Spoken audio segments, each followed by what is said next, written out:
ఇప్పుడిప్పుడే చీకటి పడుతూ ఉంది. చక్కగా ఆకాశంలో చంద్రుడు ఎంత అందంగా ఉన్నాడు చూడండి.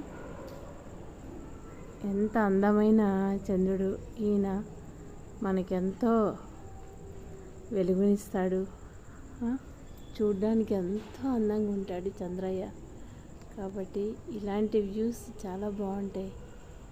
నాకు చాలా ఇష్టం. ఇప్పుడిప్పుడే అందరి ఇళ్లలో లైట్లు వెలుగుతున్నాయి చూడండి. అందరి బిల్డింగ్లు రంగురంగుల లైట్లు. మా పక్క సందులో ఉన్నటువంటి వినాయకుడి దగ్గర వేసినటువంటి లైటింగు ఈ చీకట్లో కనువిందు చేస్తున్నాయి. నాకు మెయిన్ నచ్చింది చంద్రుడు. కాబట్టి సిటీస్లో ఉన్న వాళ్ళకి ఇలాంటి అవకాశాలు ఉండవు. కాబట్టి నా వీడియో చూసి మీరు చాలా హ్యాపీగా ఫీల్ అవుతారని